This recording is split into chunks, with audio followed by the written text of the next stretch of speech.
अगर संसार में ब्रज रज में आने वाला आपका दर्शन नहीं करेगा तो उससे गोपी का भाव नहीं आएगा, और गोपी का भाव नहीं आएगा तो मेरा भी दर्शन नहीं हो पाएगा। वो आपका दर्शन कर कर मुझे शिव गोपेश्वर बनकर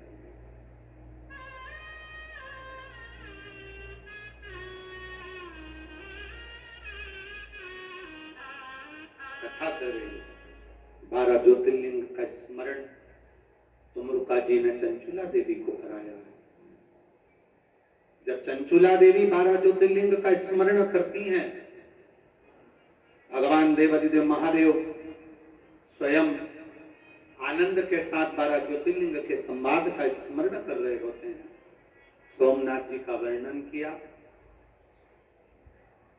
चंद्र को काया का रोग हुआ, भगवान देवादिदेव महादेव ने स्वरूप से सोमेश्वर महादेव।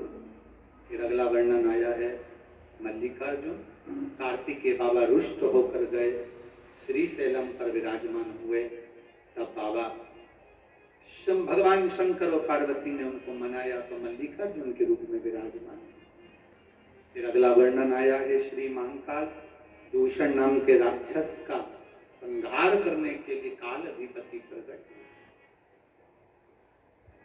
अगला वर्णन आया है ओंकारेश्वर बिंद नामक पर्वत के उद्धार के लिए भगवान शिव ओंकारेश्वर के रूप में विराजमान हुए। फिर आया वर्णन नारेश्वर का, भगवान नर नारायण के उद्धार के लिए वहां प्रकट हुए। फिर अगला वर्णन है भीमाशंकर कुंभकर्ण की धर्म पत्नी करकटी का पुत्र भीम, भीम का संहार करने के लिए बाबा प्रकट हुए, भीमाशंकर बनकर प्रकट हुए। अगला वर्णन है श्री काशी विश्वनाथ मनु शत्रुपा के लिए भगवान काशी में विराजमान। फिर वर्णन है श्री त्र्यंबकेश्वर, गौतम बाबा पर गौ हत्या का दोष लगा, ब्रह्मा विष्णु और महेश तीनों एक जगह पर एकत्रित हुए। तीनों ने आकर गौतम बाबा पर से गौ हत्या का दोष मिटाया।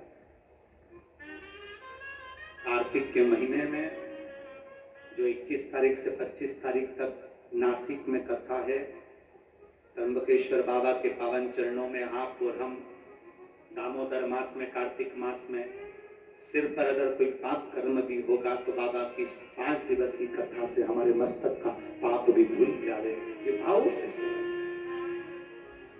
गौतम बाबा सुंदर आनंद के साथ सुख पाए, त्र्यंबकेश्वर भगवान का दर्शन कर। अगला वर्णन आता है श्री वैद्यनाथ जी का, रावण भगवान शंकर को लेकर चले, बाबा का मन नहीं था, नहीं गए, वैद्यनाथ जी के रूप में विराजमान।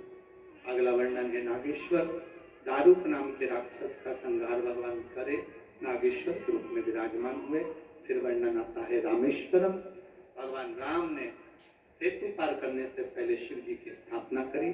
फिर वर्णन आया है कृष्णेश्वर, सुधर्म नाम के ब्राह्मण की पत्नी भूष्मा के पुत्र सुदेहा ने मार दिया था, जिसको भगवान शंकर ने जीवित करा, कृष्णेश्वर महादेव के रूप में विराजमान।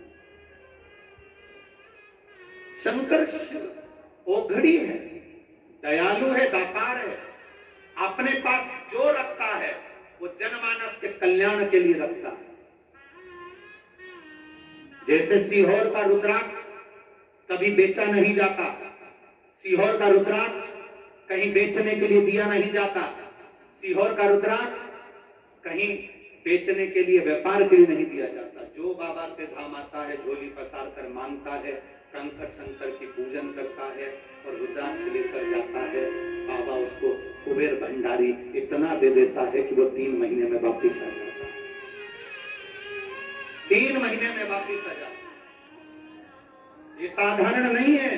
सीहोर का कुबेरेश्वर धाम का कंकर शंकर और रुद्राक्ष ये जीवन का एक सुख है। भगवान तुमरुका जी ने चंचुला देवी को कथा सुनाई, बाबा देवादिदेव महादेव ने मस्तक की बेलपत्र शिव पोथी को समर्पित करी। भाव के साथ में देवादिदेव महादेव माता पार्वती जी से भाव से कहते हैं ये कथा कलिकाल में जनमानस के कल्याण का विषय है। गोपेश्वर गोपी शिव महापुराण की कथा जो श्री सुभाष चंद्र अग्रवाल जी बासैया, श्रीमती रेणु अग्रवाल जी, श्री सौरभ अग्रवाल जी बासैया, श्रीमती सोनल अग्रवाल जी,